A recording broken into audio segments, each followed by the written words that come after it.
who killed Kennedy. Was the Warren Commission appointed by Lyndon Johnson supposed to get to the truth of the Kennedy assassination, or to make sure no one gets to the truth? Why were the findings of the commission sealed for 75 years? Did the Warren Commission deliberately ignore vital evidence and witnesses? Were they merely trying to fit the evidence into a prearranged conclusion? Was President John F. Kennedy assassinated by Lee Harvey Oswald? Or was Oswald merely a patsy? Even today, conspiracy theories abound, and the only clear agreement seems to be that Lee Harvey Oswald was not a lone assassin.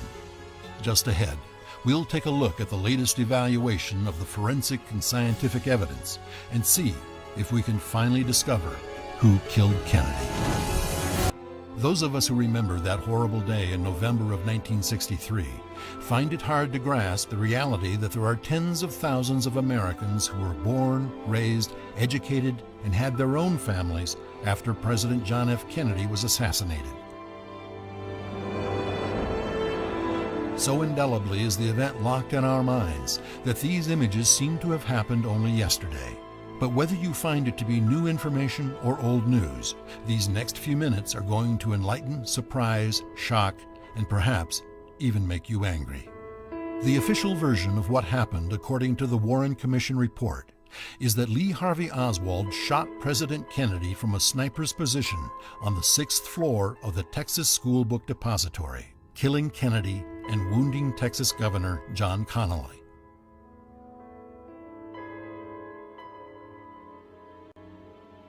From the very day of the assassination, indeed, almost from the very moment, questions were raised about what really happened. According to modern investigators, the Warren Commission report left virtually all of those questions unanswered. The American media, however, have for the most part consistently branded anyone who questions the Warren report as a crockpot or a conspiracy freak. Do they know something they're not telling us?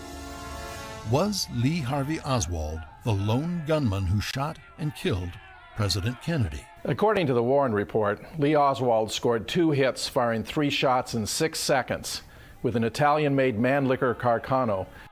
Not only were master marksmen unable to replicate Oswald's feat, but Oswald's weapon was a medium to low velocity weapon and could not have inflicted the damage to the president's skull.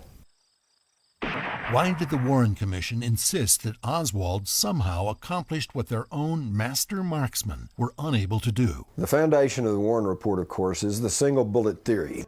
The idea that a bullet coming downward passed through Kennedy's neck unhindered and went on to cause all these wounds to Governor John Connally. This bullet, which was found on a stretcher at Parkland Hospital in a public hallway, was pristine. It was unmarked. And yet supposedly it had passed through Kennedy, shattered Connally's 5th rib and his right wrist. For the same bullet to have hit Governor Connally, it would have had to change directions and defy the laws of physics. Governor Connally insisted to his death that he was not hit by the same bullet. If that's so obvious, why didn't the Warren Commission investigators simply eliminate that theory? Could it be because more than one bullet means more than one assassin, hence a conspiracy? Interestingly enough, the Warren Commission interviewed numerous people in Dealey Plaza except for the most conspicuous ones, such as a man who seemed to be talking on a walkie-talkie, a man pumping an umbrella up and down almost as if a signal, and a man shaking his fist at Kennedy. One of these witnesses that was never contacted by the Warren Commission was a soldier named Gordon Arnold. He told me that he had gone to film the motorcade and had walked up on the grassy knoll and went behind the picket fence when he encountered a man in a suit and tie who he thought was Secret Service, and the man ordered him to leave, so Gordon went around and stood in front of the fence. Gordon told me that as he stood there watching the motorcade approach, a shot went off right over his left shoulder. Now, he had just completed basic training, and as a soldier, he certainly knew what live ammunition sounded like, and so he immediately hit the ground. Who was the man that Gordon Arnold encountered? Was he really a Secret Service agent? Secret Service officials deny that there were any agents in that area. So what was this man doing behind the fence on the grassy knoll? Many witnesses in Dealey Plaza told of shots from other than the Texas School Book Depository. All this would indicate that Kennedy was shot from the front, not the back. The president's autopsy has been a source of controversy in that regard, which extends to the autopsy x-rays, which were fabricated to conceal a massive blowout to the back of the head caused by a shot fired from in front. Charles Crenshaw, MD, who assisted in treating the president at Parkland Hospital, has described the hole at the back of his head as the size of your fist when you double it up, or about as large as a baseball. But the autopsy photographs and the x-rays do not show it. The autopsy record was falsified. These official autopsy photos show JFK's head intact. His hair is relatively clean, there's a real absence of blood, and there's only a small red spot to the back rear of his skull. We don't know what happened to the gaping wound in the back of President Kennedy's head that was seen by more than 40 witnesses. The Warren Commission started out with the premise that there was a lone gunman, someone shooting from behind President Kennedy. A gaping wound to the back of his skull would indicate an exit wound or a shot coming from the front. That was unacceptable because it would invalidate the official version and therefore indicate a conspiracy. We now know from John Stringer, the official autopsy photographer, that key photographs taken during the autopsy are missing from the collection in the National Archives. And there's another problem. Some of the photographs in the collection were not developed using the same type of film that Sandra Spencer used to develop the originals at the Naval Photographic Center. She kept samples of that type of film. Could the x-rays and photos from the autopsy have been falsified? And why would the Warren Commission accept the x-rays in spite of vigorous eyewitness testimony contradicting the photos? Dr. Cyril H. Vecht is an experienced coroner and former president of the American Academy of Forensic Medicine. The autopsy on President Kennedy was extremely inadequate. It was inept, incompetent, and superficial by the most modest of standards that would be accepted in a good coroner or medical examiner's office in the United States of America today. The two people in charge at Bethesda, Commander Humes and Commander Boswell, had never done a single medical legal autopsy in their entire careers. The top civilian forensic pathologist in America, well known to the government, utilized by them in many different capacities during and following World War II, were all excluded because of their civilian status and the fact that they could not be counted upon to blindly and passively accept orders from military officers. Is it possible that the horror, shock, and chaos of the event created a momentary lapse among all these professional pathologists? But that explanation doesn't satisfy serious investigators, particularly in the light of the Zapruder film. Abe Zapruder, a bystander, was taking movies as the motorcade came through Dealey Plaza, and the film he took has become the center of tremendous controversy, not so much because of what it does show, but because of what it doesn't.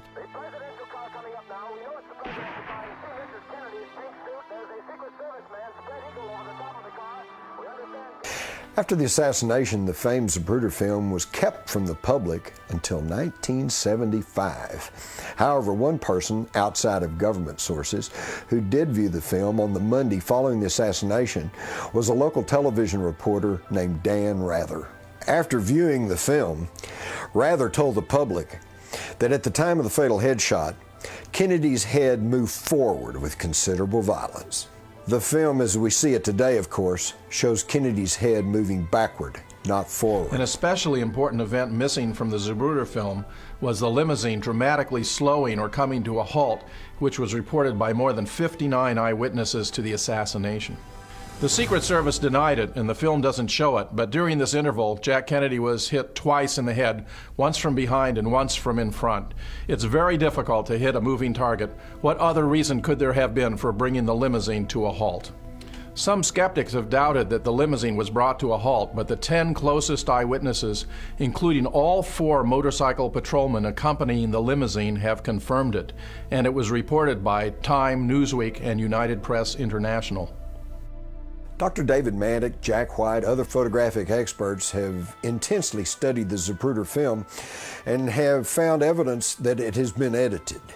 We do know, and it is a matter of record, that several frames were removed at one point in time and subsequently reinserted. So now we have a real question to deal with. Are we seeing the complete Zapruder film? Are there any frames that are missing?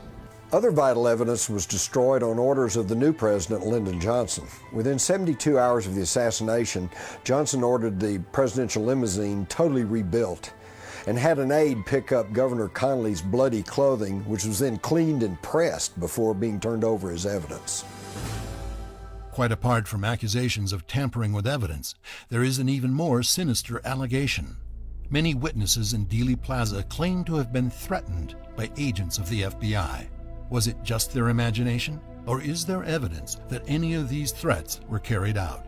In a 3-year period following the deaths of President Kennedy and Lee Harvey Oswald, 18 material witnesses died. 6 were shot. 3 were killed in car accidents. 2 committed suicide. 1 had their throat slit. 1 died from a karate chop to the neck, and only 5 from what were deemed natural causes.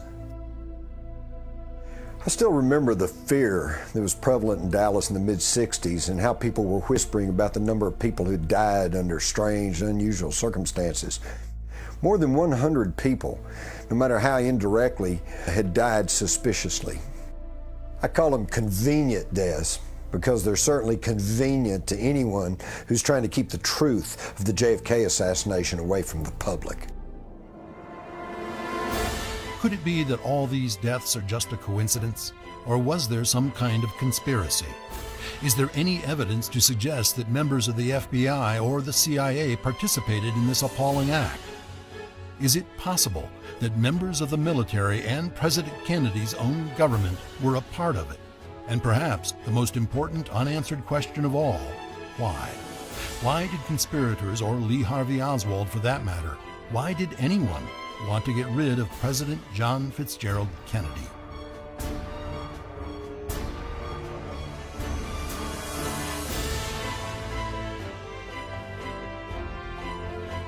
All the inconsistencies of the report, altered photographs, conflicting and ignored eyewitnesses, the mind-numbing manipulations of the magic bullet, the sloppy pathology, the rush to clean up the car, all of these things over the years have kept the conspiracy theories coming, each one naming a new culprit. Some of these appear ridiculous on their face, but there are others that appear to have merit.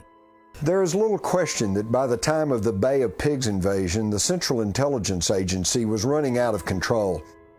Documented CIA abuses include the overthrow of governments and assassination plots. The abuses of the agency horrified President Kennedy.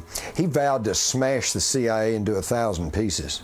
When John Kennedy fired CIA Chief Allen Dulles following the failed Bay of Pigs invasion, it sent notice that the times were changing. He further removed all covert military operational control from the CIA and put it under the Joint Chiefs of Staff, a move that seriously weakened the power and prestige of the agency. Now, there were some factions within the CIA that undoubtedly supported President Kennedy, but there were others who made no attempt to hide their contempt for him.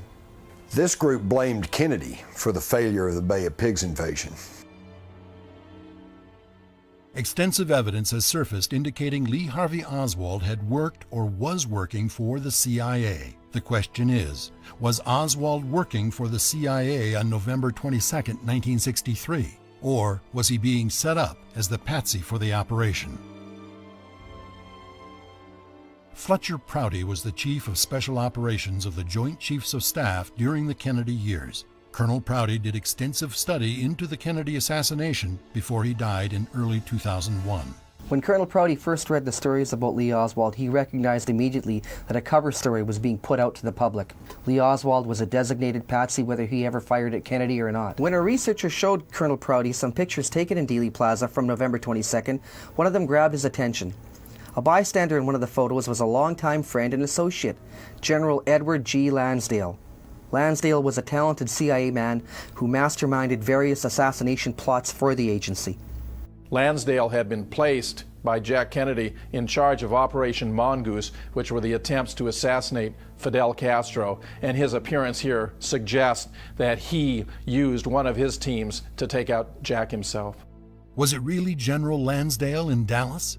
Was he coordinating events for the Central Intelligence Agency? Or was it mere coincidence that Edward Lansdale was in Dallas when the president was assassinated? Of course, the CIA was not the only agency that felt threatened by the JFK presidency. Conspiracy theorists and investigators have pointed out that both J. Edgar Hoover and Lyndon Baines Johnson stood to gain a great deal by the president's death. FBI Director Hoover had everything to gain if John Kennedy was no longer president, as both John and Bobby Kennedy held his future in their hands. Hoover despised the bedroom antics of the Kennedys, but he was approaching mandatory retirement age and could only remain as FBI director by presidential decree. But with John Kennedy as president, there was little chance of Hoover ever receiving that decree. With his close personal friend Lyndon Johnson as president, Hoover's chances were assured. No one had more to gain from the assassination of President Kennedy than his own vice president, Lyndon Johnson. Just days before Kennedy was killed in Dallas, Richard Nixon, who was also in Dallas, told news media there that Johnson would be dropped from the Democratic ticket in 1964. To complicate matters, there was a series of political scandals that were beginning to come to light regarding Johnson. A decision that still troubles many today was an executive order signed by President Johnson that locked away an immense amount of assassination evidence in the National Archives until the year 2039.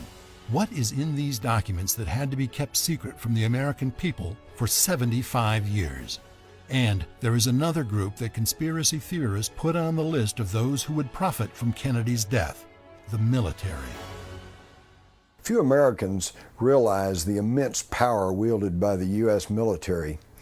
During the 1960 campaign, Kennedy promised to increase military spending, but once in office, he found out that vital information had been withheld from him. The Pentagon had told him that the Soviets possessed between 500 and 1,000 intercontinental ballistic missiles, but Kennedy found out it was less than 50. Kennedy felt this exaggeration was part of a deliberate strategy on the part of the Pentagon to keep their budget increasing. Kennedy made a serious attempt to bring the military and the intelligence agencies under control. In June of 1961, John Kennedy signed National Security Action Memorandum 55, which basically stated that all clandestine operations by any agency would come under the control of the Joint Chiefs of Staff and thus under the control of the President. Perhaps the final straw for the military came with National Security Action Memorandum 263, which President Kennedy signed in October of 1963. In this document, the President decreed that all U.S. military personnel would be out of Vietnam by the end of 1965. Just 4 days after Kennedy was killed, President Johnson signed National Security Action Memorandum 273, which reversed Kennedy's action and committed the U.S. to war in Vietnam. The most bizarre part of this issue is that the document Johnson signed was drafted on November the 21st, 1963, the day before Kennedy was assassinated. The discovery of this bit of information set off an explosion of questions. Who drafted this document that was the complete reversal of the Kennedy Memorandum? Did the author know that Kennedy would no longer be president after November 22nd? Did Johnson know about it? And whose interests were served by committing the U.S. to a war in Vietnam? For a variety of reasons, the American military was very upset with Jack Kennedy. He had refused to invade Cuba at the time of the Bay of Pigs against the unanimous recommendation of the Joint Chiefs of Staff. He had signed an above-ground test ban treaty with the Soviet Union against their unanimous opposition. And now he was pulling American forces out of Vietnam, which, in their opinion, was turning the country over to the communists. He was making enemies of individuals and organizations of enormous power and unlimited resources. While it is true that any of these agencies had the motive and means to assassinate the president, the key question is still, who had the power to subvert and misdirect any meaningful investigation after the assassination had occurred? During 1963, there was serious talk against President Kennedy circulating within many groups, including organized crime, the CIA, big business and banking, and even the military. It is now known there were many connections among these groups. Once word of the strength of the anti-Kennedy feelings reached the ears of certain members in power, secret meetings were held and decisions were made. To keep public attention away from the real conspirators, a scapegoat was needed. Enter Lee Harvey Oswald. One of the keys in the assassination was the removal of presidential protection that was supposed to be there in Dallas, augmenting the Secret Service.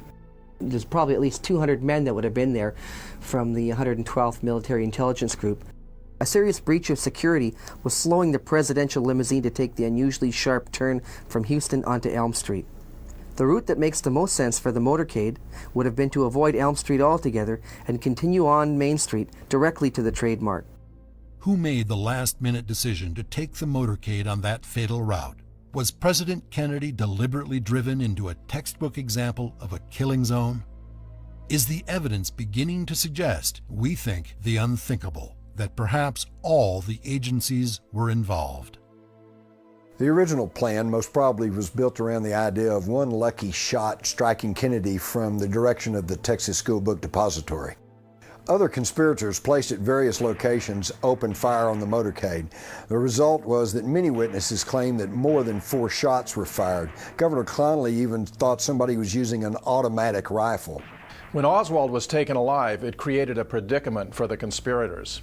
Although he was not a shooter, he had served as an intelligence agent for the United States and as an informant for the FBI. He knew too much.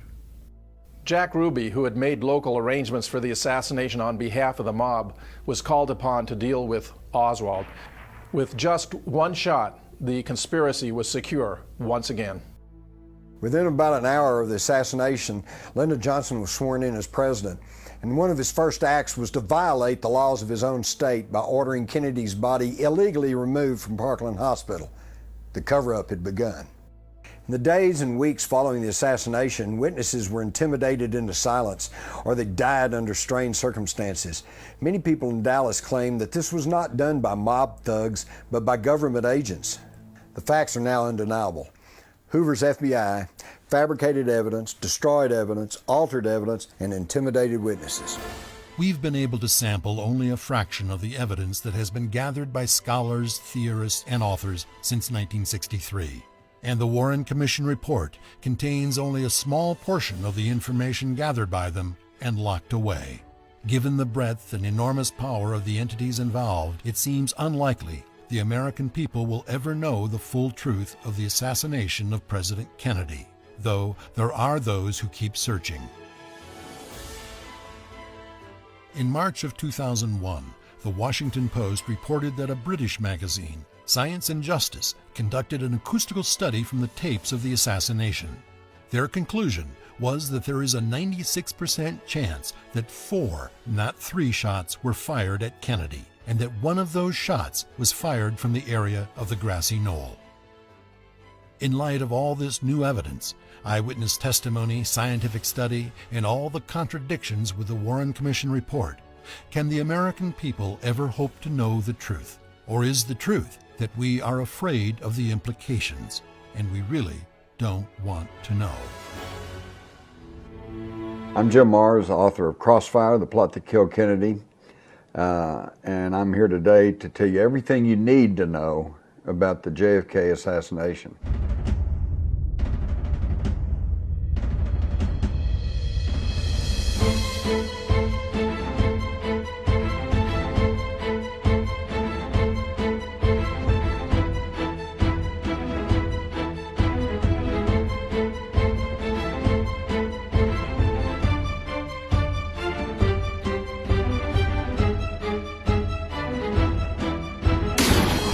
Over the years, I've been asked by many people, will we ever know the truth about the Kennedy assassination?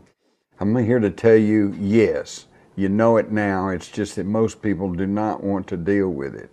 All right, what am I talking about? I'm talking about the coup d'etat of 1963. Now, if you think that's some kind of wild conspiracy theory, follow me as we go through the factual evidence, much of which has not been presented to the public. And let's follow the tracks of this conspiracy.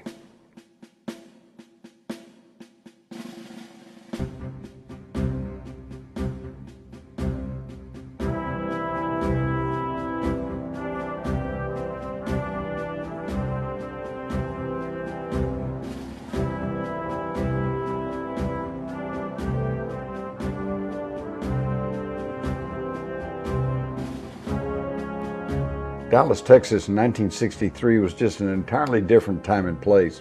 There were still white and colored restrooms in public buildings and drinking fountains. It was very conservative, arch conservative. The Adlai Stevenson, ambassador to the United Nations, had actually been attacked and spit on by an angry crowd in Dallas. They were upset over the United Nations. It was a hotbed of right-wing activity. And there wasn't much going on at night times except for the two after-hours club, Abe's Colony Club and Jack Ruby's Carousel Club. Here we see a picture of Jack Ruby's club and a snapshot made by the club photographer of a very suspicious-looking character dancing with one of Jack Ruby's strippers, Kathy Kay, on the stage of Jack Ruby's club. That was me as a 21-year-old college student. And it was the place to go, and it was not like the strip joints of today. There were strippers, but there were also musicians, live musicians, comics, ventriloquists. It was kind of a last vestige of vaudeville, and it was the place to go after hours. Just down Commerce Street from the Carousel Club was Dealey Plaza, a triangular-shaped park area on the west end of downtown Dallas, where the three main road intersections, Main, Commerce, and Elm, come together under a concrete railroad bridge known as the Triple Underpass. And this, of course, was the scene of the assassination. In this photograph made by an Associated Press photographer, James Algins, we can see the motorcade at the time the shots were being fired. Looking through the window of the presidential limousine, you can see Jackie's white-gloved hand on Kennedy's arm as he clutched towards his throat after being struck by at least one bullet. You notice his Secret Service agents on the car back of him. Only one, Clint Hill, was actually looking at the president, and Clint Hill was not even supposed to be there originally. He was added to the Secret Service team at the last minute at the request of Jackie Kennedy, who he was assigned to. You also notice that while Kennedy's Secret Service men don't seem to be showing any shock, surprise, they're looking around like kind of wondering what was that. And yet in the white car in the background, we see the door is open, and this was the car carrying the Secret Service men for Lyndon Johnson. They're already reacting.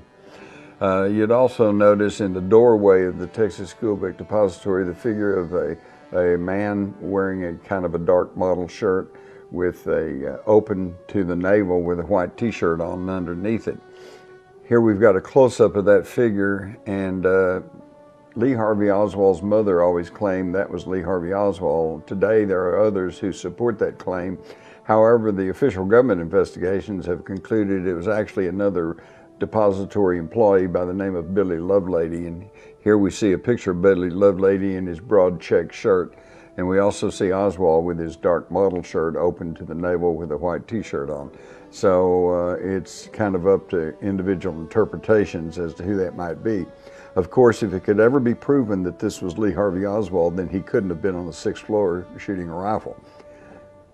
So this is actually kind of an important issue. This is a photograph taken of the front of the Texas School Book Depository at the time of the shooting by James Powell, an Army intelligence agent. And we know he was there because he made the mistake of going into the depository building and was caught there when the police sealed the building off, and he had to show his identification to get out. Now, you may be asking yourself, what is an Army intelligence agent doing taking pictures of the School Book Depository before it became prominent in the news? And it's a very good question, and it's never been answered. The color photograph here is a photograph that I made from the 6th floor of the School Book Depository, that southeast corner window, before the 6th floor museum was put into place, so you could actually get to the window. If you notice, it's only about a foot off the floor. You notice the window is only about half open, and there's two 2-inch pipes to the left side of the window, creating a problem for someone who needs to either kneel or lay flat and try to aim a rifle off down the street. But the key problem here is you'll notice you can barely see an overhead highway sign, which is new, is at the location of where the first shots reached the presidential limousine. And as you can see, there's a tree intervening in the line of sight. That tree is an evergreen tree, a oak tree, live oak tree. It stays evergreen year round. And it was in full leaf that day and stays leafy pretty much all year. You could not get a line of sight into the center lane from that 6th floor window in 1963. To the right of this picture are two photographs, one of the Warren Commission showing what they said was the sniper's nest, how the boxes were arranged, and yet a Dallas News photograph taken that same day shows a whole different configuration. All of the evidence is in total disarray. The 3 shell cases that were found, according to a news photographer, one of the police officials took them in his hand, showed them to the camera, and then just tossed them back on the floor. So their position, being used as evidence, is irrelevant. Same thing with the boxes. They were moved around. In fact, the official photographer for the government, a man by the name of Studebaker, testified that as late as Monday following the Friday assassination, he was still moving boxes around and taking different shots up on the 6th floor. So the physical evidence was already in disarray. In this photograph, we see the arrows pointing to the various witnesses to the assassination, and we'll more on them later, but you can see there was not very many people in the western end of Dealey Plaza. This is kind of interesting, particularly where we see people in the foreground moving along the grassy area in the median of the park there. They were kept away from this area for some time by police. It said no one was allowed in that area, and it was only after the motorcade began to arrive that people filtered down from Main Street and Commerce Street and moved into that area. And I've often wondered, why is it that they didn't want people standing in that area, because the whole purpose of the visit was to see the president and to welcome him to Dallas. And the only possible reason I can think of keeping people off the south curb of Elm Street was that somewhere someone knew that bullets might be impacting there, and they didn't want a civilian to be hit by a stray bullet, which would then cause a more detailed investigation there in Dallas. Here we see Kennedy approaching the Stemmons Freeway sign, and he's waving and everything seems to be okay. As he passes from view of the camera of Abraham Zapruder, he is struck. In this photograph, as he emerges from the sign, you can see he's already clutching towards his throat. He's been struck by a bullet. You also notice the circles. There's a man with an umbrella who begins pumping an umbrella, and a dark-complected fella who raises his arm. These men were perpendicular to the car, and we feel like that they were signalmen. It was a visual signal to shooters that they could not tell that the president was dead, and more shots were called for. In the upper left, you can see the 2 men with the umbrella at the bottom of the sign, which he begins to pump up and down as Kennedy gets opposite him. Then these 2 men, who apparently were not associated with each other, nevertheless go and sit down beside each other on the curb. And in the picture in the bottom, it certainly appears like the dark-complected man has something under his jacket, perhaps a weapon, perhaps something else. The something else might be a radio, because in these pictures, and keep in mind these are blurry because they're just in the background of photographs. Nobody thought to actually take their pictures.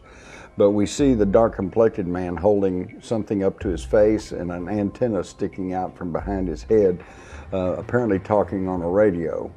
In the bottom left, we see him get up and stick the radio back into his pocket and saunter off towards the triple underpass, while the rest of the crowd are rushing up the grassy knoll where all the people in that end of the plaza said the shots came from. Not shown here is the umbrella man, who takes one look at everybody rushing up the knoll and then turns and walks the other way.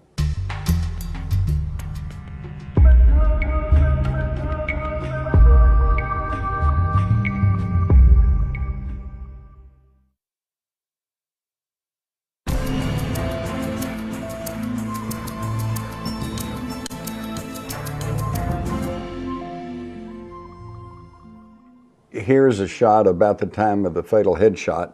In the red coat is Jean Hill, a witness, and next to her is Mary Mormon, who is taking a very crucial photograph right at this moment. Across the way on the steps of the grassy knoll, we see Emmett Hudson, the groundskeepers for that area, who said the shots came from up behind him where the police patrols were, although there were no policemen officially stationed in that area. Also noticed that the only Secret Service agent to respond to the shooting was Clint Hill, who was assigned to Jackie Kennedy and not even supposed to be on this trip.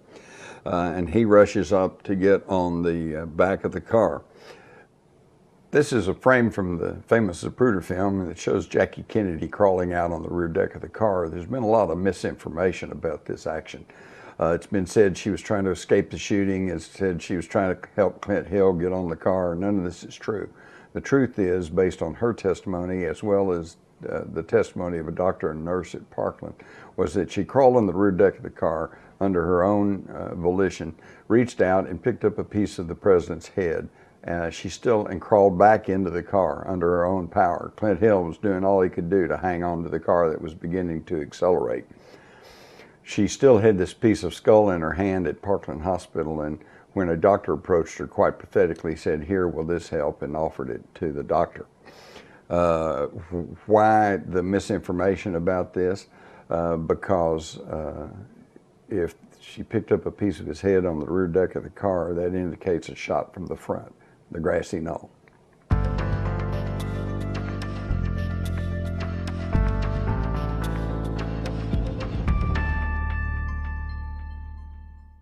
Various people in the motorcade, including John Connolly's wife and Senator Ralph Yarborough, others, have told me they smelled gunpowder as they passed through the lower end of Dealey Plaza and into the Triple Underpass. Others reported seeing a puff of white smoke drifting off the grassy knoll behind the picket fence. The debunkers say, no, that couldn't happen. Modern rifles don't smoke. Well, they do, especially if they're freshly oiled. And that there couldn't have been any smoke that day. And yet here we see a frame from a news photographer that clearly shows the puff of smoke drifting off the grassy knoll. Again, more evidence of a shot from that direction. At the bottom you see from a film the number of people that are rushed to the grassy knoll.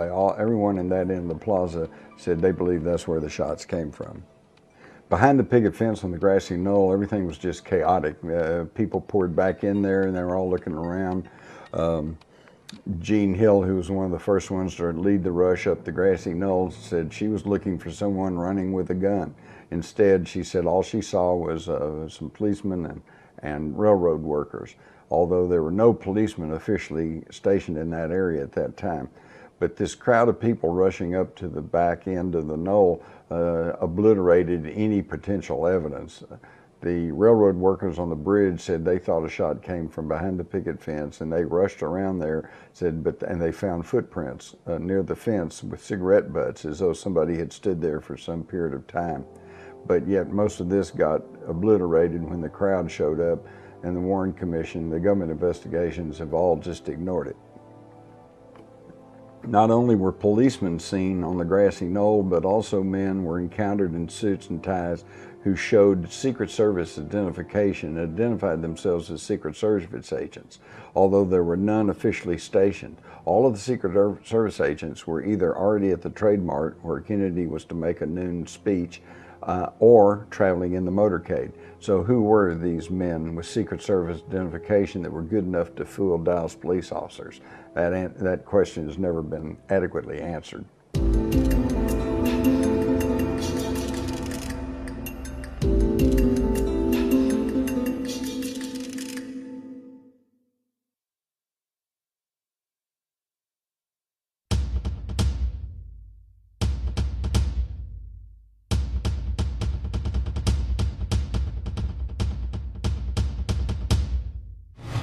Today we are beginning to see documentaries that present computer analysis of the Kennedy assassination. And they can prove this, they can prove that, they can prove that Oswald could have been the only lone gunman. But let's face it, computer analysis is only as good as the information that goes into it. It's the old garbage in, garbage out axiom. And unfortunately, we've had garbage in. And what am I talking about? Okay, to have an adequate computer analysis of the Kennedy assassination would require absolutely correct data from Dealey Plaza, the topography, the elevations, the distances, and this was done. On the Monday following the Friday assassination, Life magazine hired Dallas surveyor Robert West and his associate Chester Brenneman to take still frames of each frame of the Zapruder film and then do survey work in Dealey Plaza, measuring all the distances, elevations, etc. This was done. Both of these men told me they did not feel like the assassination could have been done by one man. Later, in the spring of 1964, both men again performed survey work for the Warren Commission, the government's official investigation. And what they found was pretty amazing. This is a copy of their original plat map for Dealey Plaza that was done for the Warren Commission in the spring of 1964. And Chester Brenneman gave me a copy of it. As you can see, they've marked a yellow mark on the curb. There were two yellow swashes on the curb of the south side of Elm Street, which doesn't make any sense. If it was there to say no parking, then the whole curb should have been painted yellow. Instead, there were just two little brief stripes. And what happened right in between them? The fatal headshot. Some of the researchers believe these were visual markers to aid snipers in targeting the president inside of this kill zone. It was marked on this map. Further up, we have something marked that says the area of where a bullet struck the curb. They marked this extraneous bullet. They also marked where the first shots took place and made a note that said this area hid behind tree for any shot from depository as of this date, May 1964. So the surveyors clearly showed that the assassination could not have happened as the government claims, with Lee Harvey Oswald 3 shots from the school book depository. And yet, when the Warren Commission published this version of the survey map, they had deleted all of these references. That's suppression of evidence. Worse than that, we see here that the Warren Commission altered their numbers of the frame numbers from the Zapruder film. Well, this throws the whole survey into question. This means that any computer analysis made from the data presented by the Warren Commission is not correct, which means it doesn't prove anything. Lieutenant Jack Rebel was the intelligence officer for the Dallas Police, and according to his testimony, he left the Texas School Book Depository, rode back to the Dallas Police Station with a military intelligence agent, a man from the Office of Naval Intelligence. And upon arriving at the police station, he met with FBI agent James Hosty, who had been in charge of Oswald's case. No telling what he learned from both these men, but what we do know is he then went and immediately made out this report, which is a list of the employees of the Texas School Book Depository. Heading his list is a Harvey Lee Oswald of 605 Elsbeth. Now, Lee Harvey Oswald had only lived at 602 Elsbeth, and this address could not be found anywhere on his employment records at the Texas School Book Depository. He had lived there in the fall of 1962. So where did Jack Rebel get this information? At the time of the House Select Committee on Assassinations, they interviewed a Colonel Robert Jones of the 4th Army Command out of San Antonio, and he told that on the day of the assassination, he got word from Dallas that they had arrested a suspect, and his name was Alex James Hidell. And he said he went to the Army military intelligence files and found a Alex James Hidell who cross-referenced to a Harvey Lee Oswald of 605 Elsbeth. So this was a mistake that had been made in military intelligence files, and what it tells us is that it was the U.S. military who tipped off the Dallas police as to the identity of their suspect.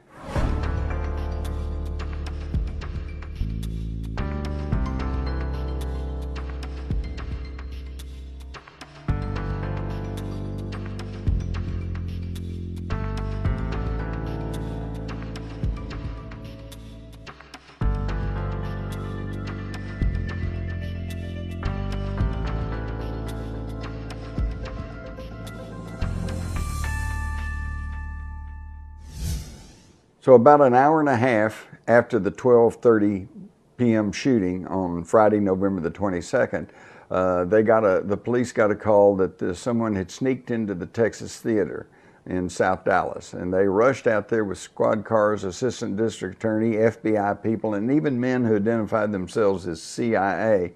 And we see our first picture of the key suspect, Lee Harvey Oswald. So the slightly built Lee Harvey Oswald was taken into custody and taken to the Dallas police station. When he arrived at the police station, he had two sets of identification on him. One said he was Lee Harvey Oswald, the other said he was Alex James Hydell, as we can see from this Selective Service card, which apparently is some sort of phony document because the Selective Service cards at that time did not have photographs on them. So this is something that was put together. The police were saying, well, you know, who are you? And Oswald was being uncooperative. He said, essentially, you're the cops, figure it out. But we now know that at that exact time, less than 2 hours after the shooting, FBI Director J. Edgar Hoover is on the telephone to Attorney General Robert Kennedy saying, we have our man in Dallas, it's Lee Harvey Oswald, he's an ex-Marine, he defected to Russia, he's a mean-spirited individual in the category of a nut. So Hoover already had the lone nut scenario worked out less than 2 hours after the shooting, at a time when the Dallas authorities weren't even certain of who they had in custody. Circumstances can't lie. Circumstances are the circumstances, and although this is circumstantial evidence, I think it's clear that somebody in position of authority knew more about what was happening than the Dallas authorities or the media or the public at that time.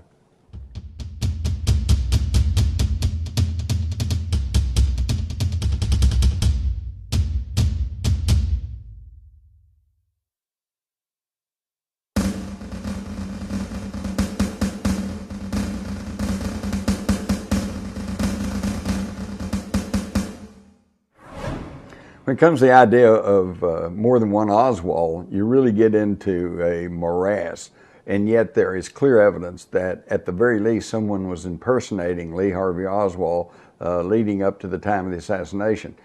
In this document, dated June 1960, this is 3 years before the assassination, FBI Director J. Edgar Hoover was personally aware of Lee Harvey Oswald and sent this memo to the Security Division of the State Department warning that an imposter might be using Oswald's birth certificate. In other words, someone had substituted themselves for Oswald. This is very, very important. Here we see a composite of photographs of Oswald. The top four are the first two are pictures of Oswald about the time he entered the Marines. The second two pictures are pictures supposedly taken of Oswald in Russia, and the bottom four pictures are all of the Oswald who returned to the United States. Two of them are his passport photographs, one his arrest photograph from New Orleans, and finally at the lower right is his arrest photograph taken in the Dallas Police Headquarters. As we can see, the bottom four pictures, this fellow all pretty much looks alike. But the guy on the top doesn't quite look right.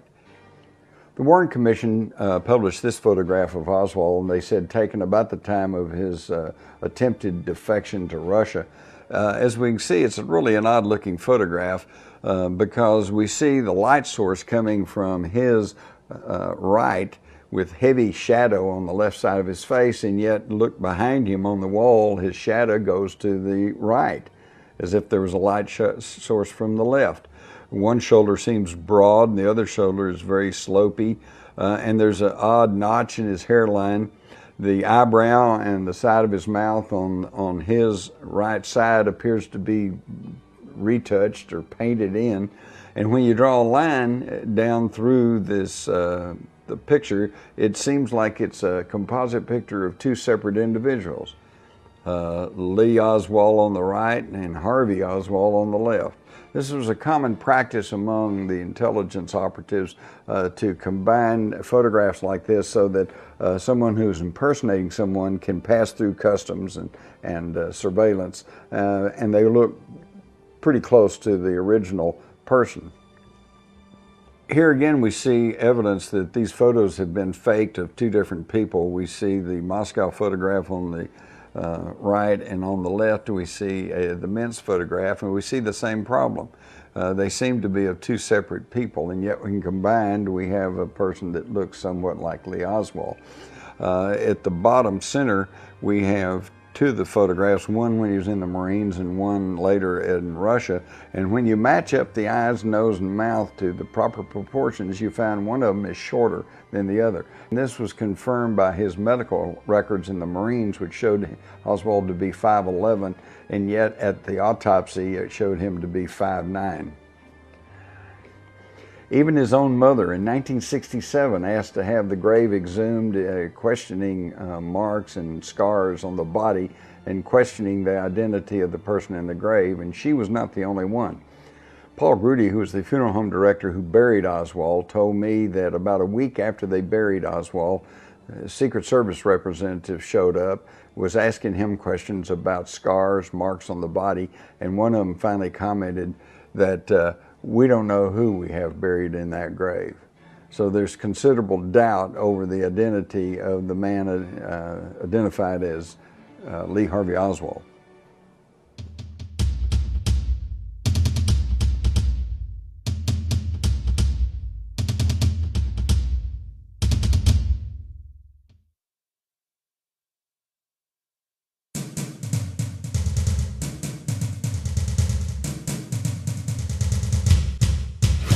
A cover-up of this crime began almost immediately, even before the echoes of the shots died away. Here we see the limousine at Parkland Hospital. The top has been placed back onto the limousine. You see a bucket of water there. They were washing off the seats. They destroyed this as evidence. It should have been left alone. The car then was sent on orders of Lyndon Johnson off to be rebuilt before there was any forensic study made of the car. Bulletproof glass was put in it and it was painted black, and it is now on display in Dearborn, Michigan.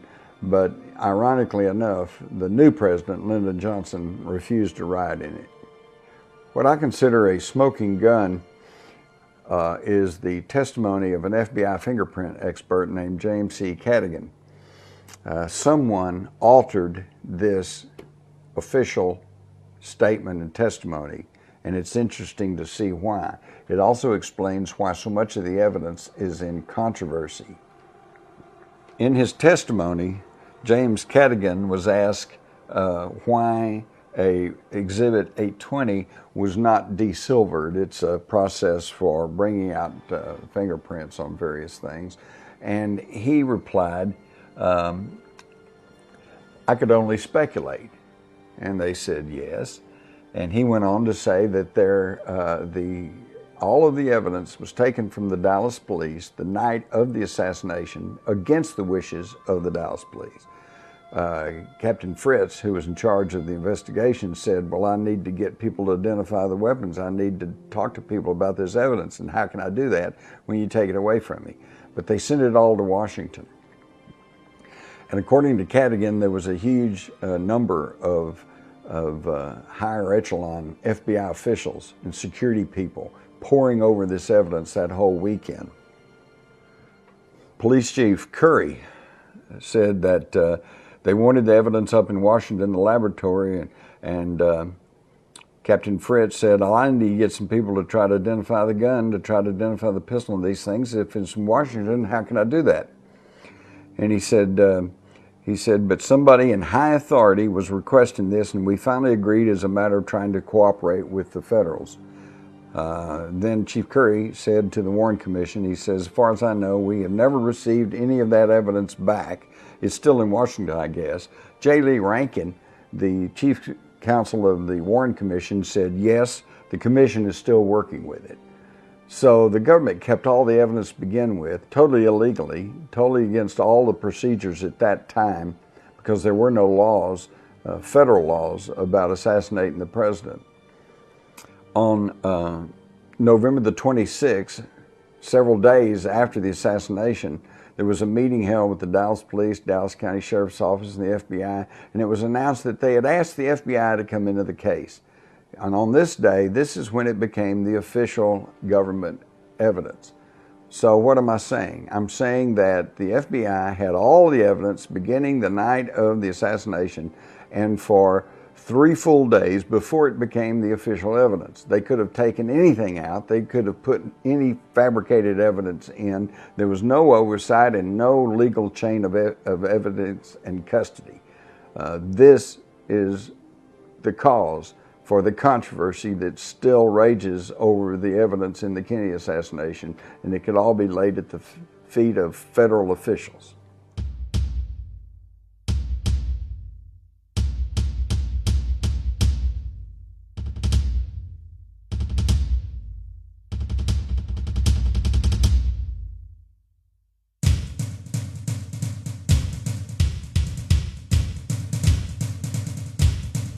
All of the evidence was in the hands of the FBI with no public oversight, no chain of evidence, is only one example of evidence that was skewed, changed, altered, fabricated. Here we see on the right the Commission Exhibit 2003 of the Warren Commission, which is the Dallas Police evidence sheet. This is the sheet that listed all the evidence that they had in the assassination. And you'll notice at the era that it shows 3 spent rounds were found. Okay, 3 shots, 3 spent rounds.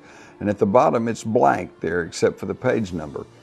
On the left is the Dallas Police evidence sheet as recovered in Texas.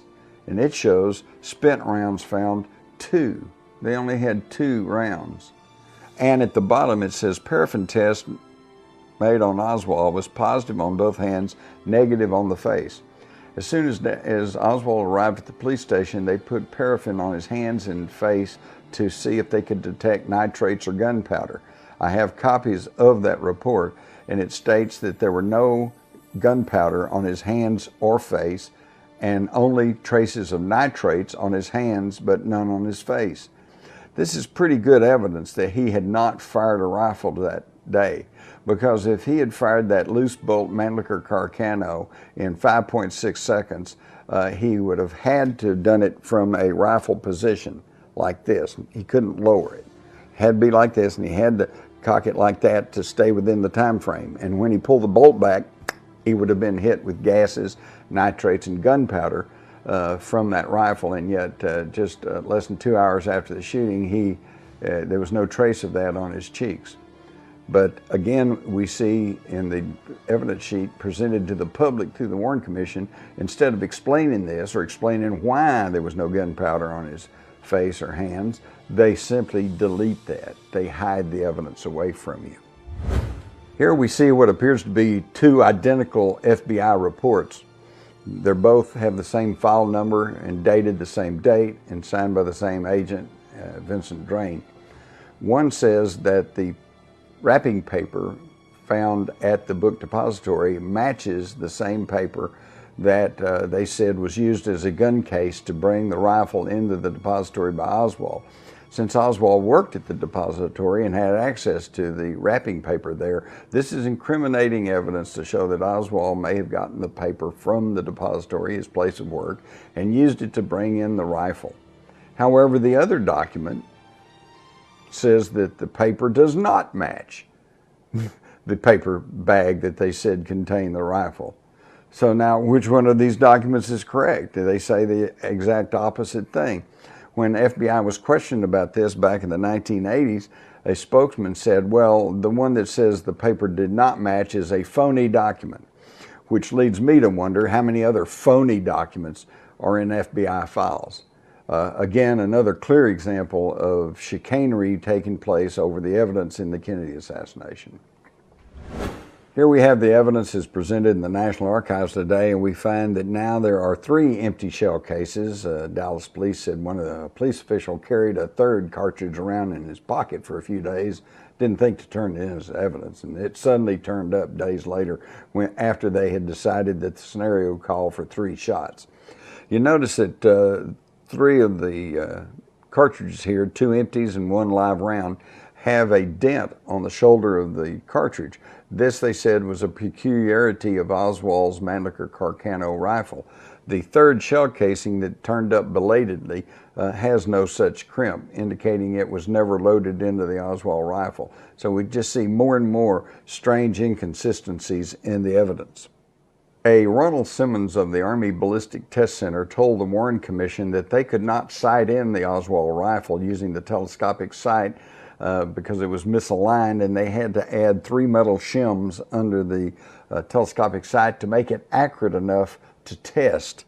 The Warren Commission even graciously showed us photographs of the 3 metal shims they had to put in under the telescopic sight to make the Oswald rifle accurate enough to test. Couldn't have hit anybody with it. This is a photograph of the evidence they had against Oswald, including up here in a black circle his Minox spy camera, which carried a 5-digit serial number, which meant it was not commercially available in the United States. So the question remains is, what intelligence service issued him a small Minox camera, commonly known as a spy camera? In the lower left-hand corner, you notice a photograph of the back of General Walker's house, who the government says Oswald took a shot at in the spring of 1963. And you'll notice that there was a car parked there, and although you cannot read it, it's very small, you can see that there was no hole or destruction to this photograph.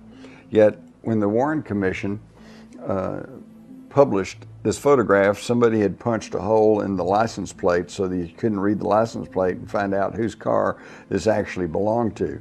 And this hole was punched while this photograph was in official custody. This is destruction of evidence, and under our legal system is considered a crime. Probably the strongest piece of evidence that convicted Oswald in the minds of the public was the fact that on Monday night, after the Friday assassination, Henry Wade, the district attorney of Dallas, mentioned to the news media, says, "Oh, have I said we found his fingerprints on the rifle?" Well, fingerprints on the rifle, that's, pretty well cinched it in the public's mind. But let's take a close look at this serious piece of evidence. Again, all of the evidence, including the rifle, was taken from Dallas the night of the assassination and sent to Washington and to the FBI.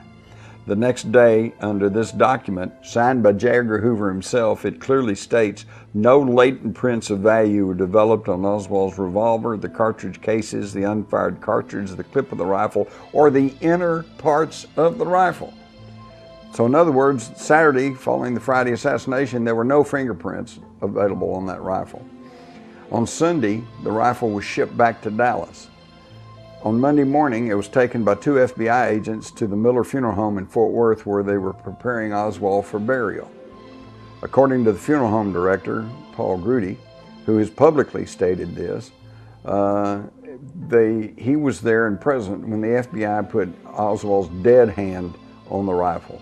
In fact, he told me he had a hard time getting the fingerprint ink off of Oswald's dead hand in time for the burial. And that evening, Henry Wade says, "Have I mentioned we've got his fingerprints on the rifle?" Again, serious question about so-called hard evidence.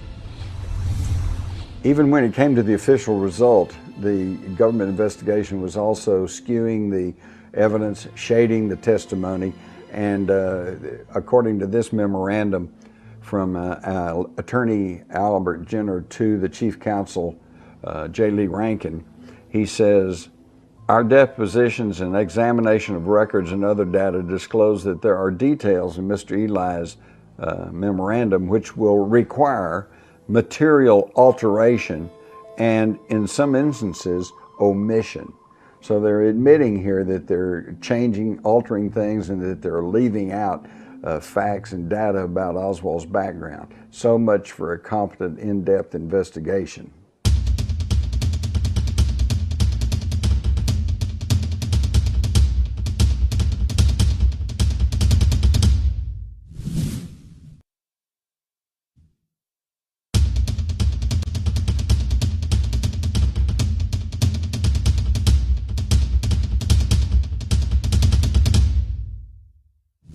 So with so much evidence missing, altered, changed, no telling what, Nevertheless, the Warren Commission concluded that one shot struck Kennedy in the back of the neck, passed through, did not strike any bone, went on to strike Governor Connally, causing 7 wounds to these 2 men. The slug, was recovered intact from a stretcher in Parkland Hospital.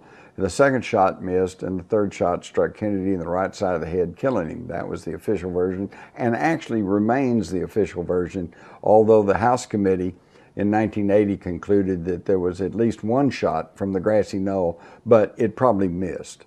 So you can see the confusion now over what's happened, and this confusion can all be laid at the feet of federal officials. Kennedy was never shot in the neck. How can I say that? Well, here is the official autopsy report, which clearly states a second wound occurred in the posterior back at about the level of the 3rd thoracic vertebra. Well, that's below your shoulder blades, to the right of the baseline. And by the way, that's signed by Dr. George Berkeley, Kennedy's personal physician. Here on the autopsy face sheet, on the left, we see the bullet mark in the back, to the right of the backbone, below the shoulder blades. But you notice the bottom left-hand portion of this diagram is blank. And that has allowed them to argue that this is just a sketch and it's not to scale and it's not in proper proportion, and actually the wound was much higher up on the neck. And yet, on to the right, you see the original document, and it was marked verified by his personal physician, Dr. George Berkeley. Again, more cover-up of important and critical information. The 2 things they could not alter are the bullet holes in his jacket and the bullet hole in his shirt, which are now still available in the National Archives. And they locate the wound exactly where the autopsy said, 3rd thoracic vertebra, below the shoulder blades, to the right of the backbone. Now, it was argued that, well, he was waving and his shirt, his coat, jacket rode up, and therefore the bullet hole was actually much higher than it shows on the jacket. But hey, the same bullet hole is on the shirt, and your shirt doesn't rise up no matter how much you want to raise. So these are all specious arguments trying to explain why there was a bullet hole in the neck and not in the back. But to simply go back to some of the testimony of people who were there, we find that the autopsy doctor, Dr. Humes, said a bullet hole located below the shoulders 2 inches to the right of the midline of the backbone. We also see from Secret Service agents, Clint Hill said, I saw an opening in the back about 6 inches below the neckline to the right-hand side of the spinal column. Glenn Bennett, another Secret Service agent, testified, I saw the shot hit the president about 4 inches down from the right shoulder. So they all located the wound at the same location as the autopsy, in the back. So please understand, Kennedy was never shot through the neck. And that, of course, destroys the single bullet theory. And if the single bullet theory does not hold up, then the lone assassin theory does not hold up. So in this diagram, if we take the actual point of the back wound, 3rd thoracic vertebra, and connect it to the throat wound at the Adam's apple in front, we've got an upward trajectory, which makes no sense because supposedly the assassin was 60 feet in the air, shooting downward. Perhaps this is a new conspiracy theory, the hidden assassin in the trunk of the car, but I don't think so. But it just shows the disarray of the evidence in this case and the fact that none of this is ever adequately presented to the public. Where did the idea come from that Kennedy was shot through the neck and not the back? It came from Gerald R. Ford, our only unelected president. He was appointed vice president by Nixon, and then when Spiro Agnew resigned under threat of prosecution, and then when with the promise that when Nixon was about to be impeached, he pardoned him of all crimes. And so Gerald Ford, who was a member of the Warren Commission, ordered the authors of the Warren Commission report to change the wording from Kennedy was shot in the back to Kennedy was shot through the neck. This allowed them to argue that cockamamie single bullet theory.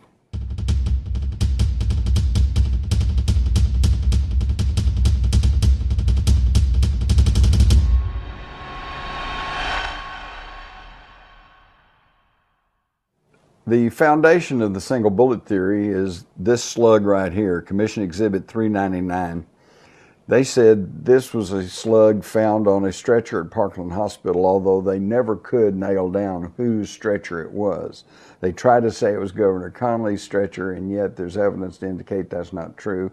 The hospital technician, Daryl Tomlinson, said, I'm not going to say it came from that stretcher. In fact, he said quite the opposite. It seems actually it was planted there. And who could have planted this slug in Parkland Hospital? Well, Jack Ruby was seen at Parkland Hospital about 1 o'clock that afternoon of the shooting. And going into the hospital carrying television equipment. So it's entirely possible that Jack Ruby played a role in all of this even before he shot Oswald. In this news clipping, we see that John Connolly's doctor clearly stated that he was not struck by the same bullet that hit President Kennedy. But the real proof came in this x-ray of Governor Connolly's wrist. And as you can see, there's more bright bits of metal that stayed in Connolly's wrist than are missing from the bullet that the government says caused the wound. That's how ridiculous some of this so-called evidence is.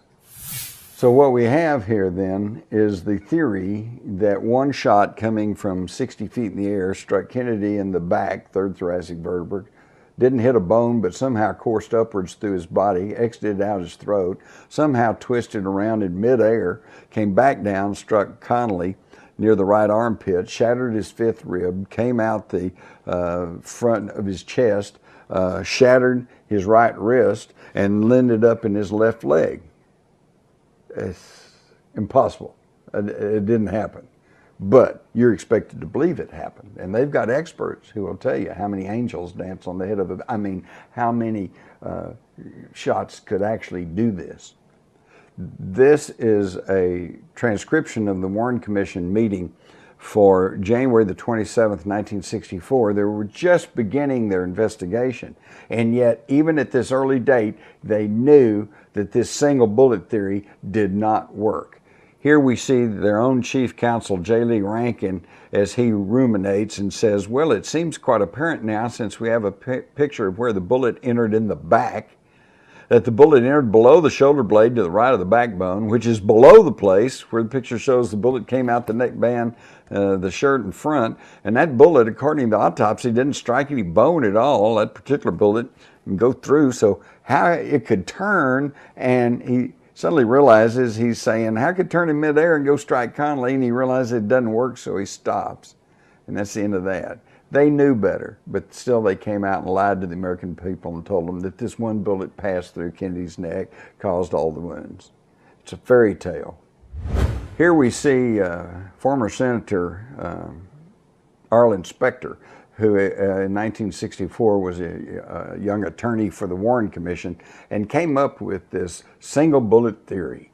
And here he is demonstrating how the bullet went through Kennedy's neck and struck Connolly in front. And it seems fairly reasonable until you actually look closely. You'll see in the red circle marked with chalk on the back of this fella, and you'll see that he has to hold his straight edge about 6 inches above the shoulder to make it line up with Connolly. It just didn't work. It didn't work then, it doesn't work now, but nevertheless they say, well, that's what happened. Further evidence of manipulation and obfuscation of the evidence comes in the medical evidence.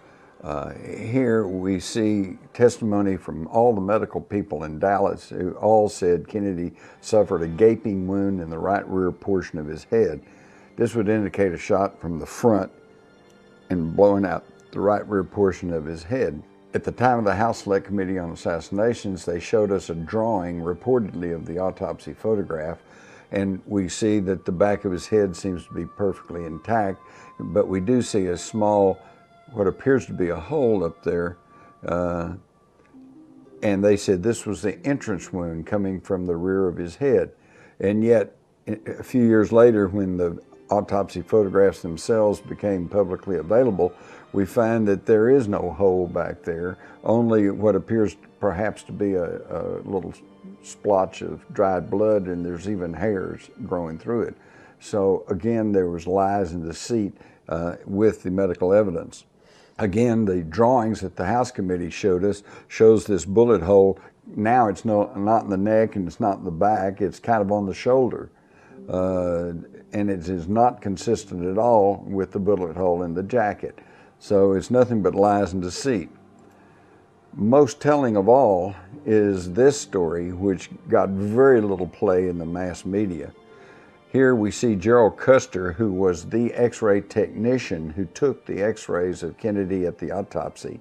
Also at this same news conference was Floyd Reeby, the photographer who took the autopsy photographs. And both of these men today say that the X-rays and the photographs being shown to the public and being kept in the National Archives are not the ones they took.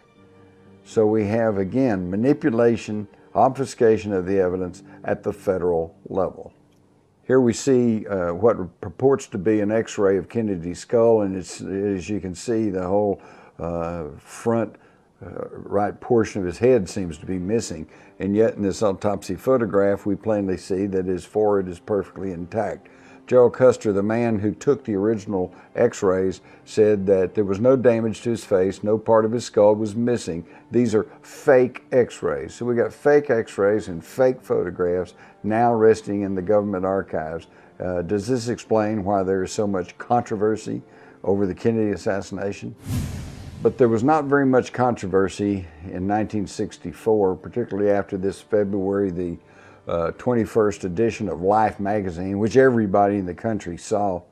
And we've got a backyard photograph of Lee Harvey Oswald holding a communist newspaper and a rifle, pistol on his belt, and the headline says, "Lee Oswald with the weapons he used to kill President Kennedy and Officer Tippit." Now this was published months before the Warren Commission came out from behind closed doors and concluded that Oswald was probably the lone assassin. This is convicting someone even before they get a fair hearing, but it certainly cemented the idea that Oswald was the killer in the minds of the American public. But was the backyard photograph legitimate? Right there in the Warren report, Captain Fritz tells that Oswald was shown a picture of him holding a rifle and wearing a pistol, and he says this picture had been enlarged by our crime lab from a fixture found in the garage at Mrs. Payne's house. He, meaning Oswald, said the picture was not his, that the face was his face, but this picture was made by someone superimposing his face. The other part of the picture was not him at all, and he had never seen the picture before. A phony picture, a composite picture. Could this be true? Well, we take the two known examples of the backyard photograph and we turn them into a color transparency, one red and one blue, and these are supposedly two separate photographs made with a handheld camera. Nothing should match, and yet when you blow them up to the same proportion, lay one on top of the other, you can see that Oswald's face is an exact match on both photographs. This is an impossibility unless, exactly as he said, it's a composite photograph with one picture of his face pasted over someone else's body. Is there even more evidence of this? Yes. Here we see on either side the backyard photograph, which is essentially the same picture of Oswald's face, only done to a slightly different angle, and someone has retouched the mouth slightly. But you can see that there's a line running from the one corner of his neck to the other corner of his neck, and we see a broad, flat chin. And yet, in the center, we have Oswald's police mugshot, which shows that Oswald had a little pointy cleft chin. More evidence that this was a fabricated photograph intended to implicate Oswald. But did the federal authorities at that time realize that this photograph, there was something funny going on here? And I submit to you, yes, they did, and here's why. To the extreme right is a third backyard photograph that turned up 15 years after the assassination in the hands of a Dallas policeman's widow. And she said her husband, the policeman, said, "Hang on to this, it'll be worth something someday." And we see that this pose is holding a rifle in the left hand, holding the paper up in the right hand. And yet the Warren Commission, Exhibit 337, shows a federal officer posing in the pose of the third photograph, the one that was never accounted for and never explained and never seen for 15 years. This is suppression of evidence. Again, a criminal offense. I make mention of these stills from the Zapruder film for a couple of reasons. Number one, on frame 257, we can see what the back of Kennedy's head should look like with normal shadowing.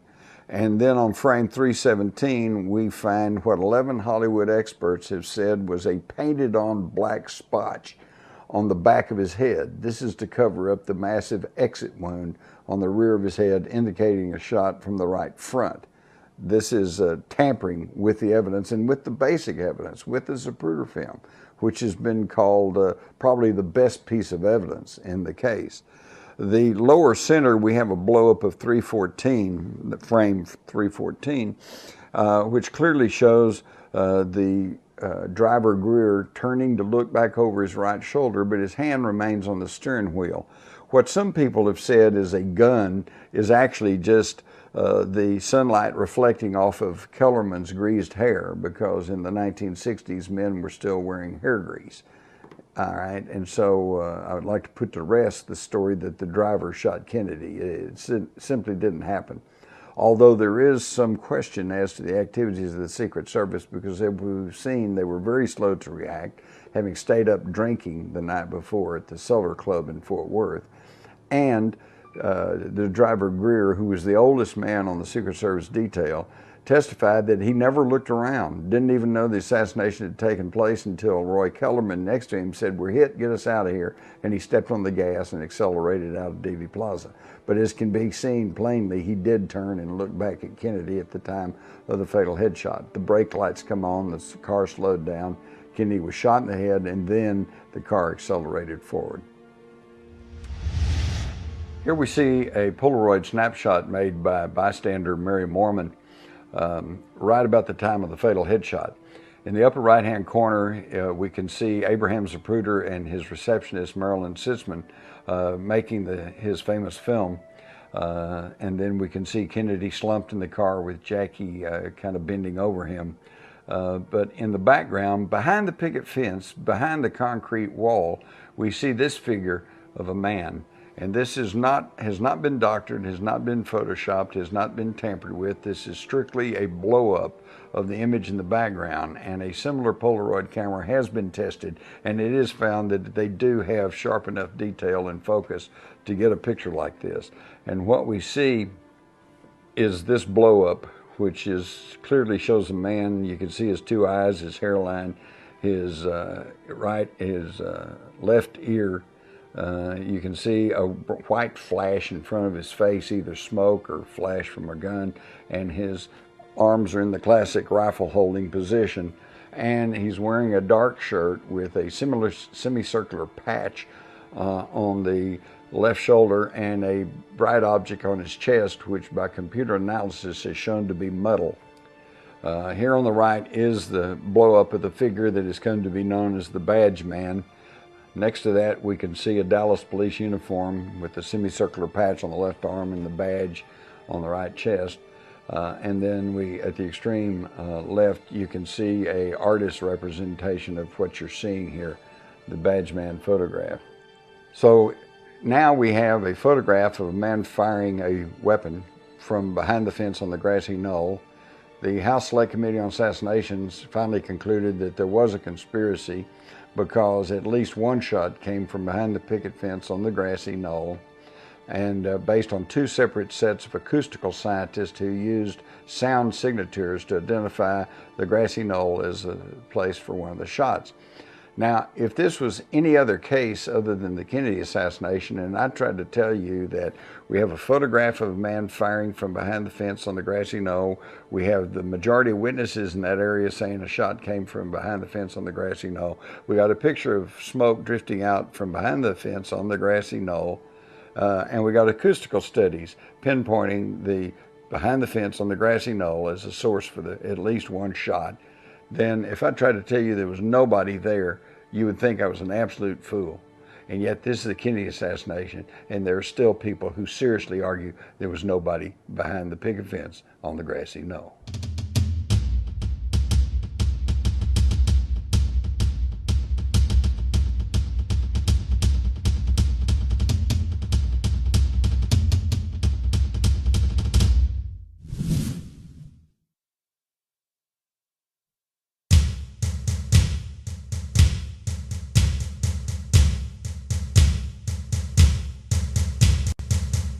So what we see is that there has been a tremendous cover-up at the level of the federal government of the United States. And it's this cover-up, this suppression of evidence, destruction of evidence, fabrication of evidence, alteration of evidence, intimidation of witnesses. These are all crimes in connection with the Capitol murder. And they all were committed at the level of the federal government. This is what transforms what at that time was nothing but another Texas homicide to a national coup d'etat. Now, why would they want to get rid of the chief executive? Because John F. Kennedy was shaking up the status quo. Let's go back and look at some of the things that he was doing. To begin with, he forced the steel manufacturers to roll back their price increases that they promised they were not going to do, and they did anyway. And he went on television and said, this is not right. And the public got with him, and they forced the steel manufacturers to roll back their prices. His brother, Attorney General Robert Kennedy, was prosecuting organized crime as never before or since. In fact, on the morning of the assassination, he met with his organized crime task force. And then about noontime, of course, his brother was killed, and the task force never met again. President Kennedy also was trying to put a stop to the CIA and the military making raids on Cuba. After the failed Bay of Pigs invasion, they continued to push for another invasion of Cuba. In fact, in the spring of 1962, the Joint Chiefs of Staff approved a plan called Operation Northwoods. And this horrendous plan called for assassinating American citizens in some of our cities, setting off bombs in major American cities, hijacking planes and ships, and blaming it all on Castro so they could stir up support for another invasion of Cuba.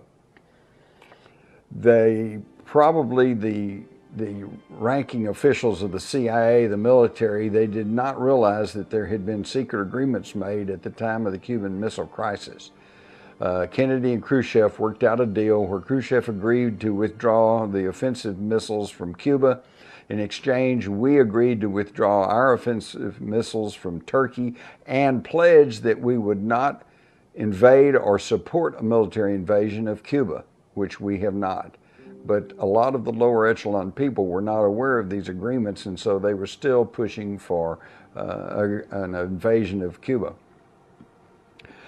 Kennedy and Khrushchev were also reaching agreements on ban on above-ground nuclear testing. They put in the hotline to Moscow. They were actually working to try to end the Cold War, which did not set well with the military bases in either country. Kennedy may have also sealed his fate when he talked about doing away with the oil depletion allowance, which was the bedrock of Texas oil money. Got all the oil and gas people mad at him. The mafia's mad at him. The military's mad at him. And then in the summer of 1963, he ordered $4.2 billion of interest-free money issued through the Treasury Department, not the interest-bearing Federal Reserve System, thus becoming the second president in American history to try to issue money that was free of interest from the international bankers. The first president being Abraham Lincoln, who printed his own greenbacks to finance the war between the states. And I, for one, do not feel like that it was just sheer coincidence that both of those presidents were shot in the head in public. This is a $5 bill, series 1963, and you'll notice it says United States Note and has red ink on it. This was part of the money that Kennedy issued that was interest-free because it was issued through the Treasury Department, not the Federal Reserve System. One thing that definitely changed with the death of John F. Kennedy was our involvement in Vietnam. Here we see National Security Action Memorandum number 263, issued on October the 11th, 1963, just about a week after the Diem brothers were killed, and the Vietnam struggle was beginning to reach a turning point. In this document, it says the President approved the military recommendations contained in the report of McNamara and Maxwell Taylor, who had gone to report on the situation in Vietnam, and they reported that they thought we had a handle on the situation and that we might be able to withdraw all troops by the end of 1965. The President approved this, and then, according to this, directed no formal announcement be made, but to withdraw 1,000 U.S. military personnel by the end of 1963. So Kennedy was going to disengage us from Vietnam. No Vietnam War, with the attendant raping of our budget, the conflict between the generations, the 58,000 deaths, the people who were maimed, the families that were torn apart. None of that would have happened if Kennedy had lived. But there were people who wanted that war. Just 3 days after his assassination, then President Lyndon Johnson issued this National Security Action Memorandum number 273. And although it starts off saying the objectives of the United States with respect to the withdrawal of U.S. military personnel remain as stated in the White House statement of October the 2nd. It says it's everything's going to stay the same. Here under item 6, we find programs of military and economic assistance should be maintained at such levels that their magnitude and effectiveness in the eyes of the Vietnam government do not fall below the levels sustained by the United States at the time of the Diem government. Well, this is a convoluted way of saying we're not going to drop the financial or the military aid to South Vietnam. So in other words, this stopped these pullout orders. The 1,000 men that Kennedy said he was going to withdraw did not withdraw. The document goes on to state the plausibility of denial, that they could deny what was really going on, damage to North Vietnam, we're going to start bombing the North, we're going to widen the war, and even spread to drawing up plans against Laos. Okay? It's really fascinating, but the most fascinating thing appears here in this document, which was taken from the LBJ Library in Austin, Texas.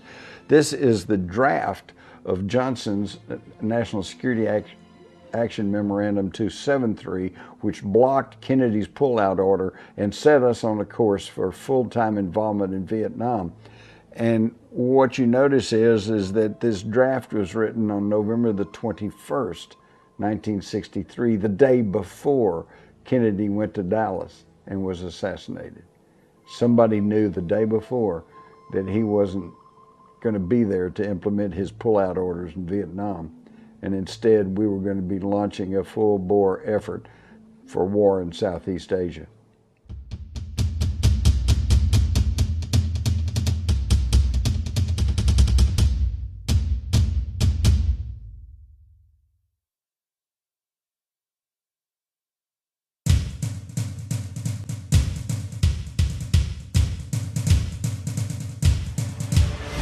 One final piece of evidence has to do with President Kennedy's personal secretary, Evelyn Lincoln.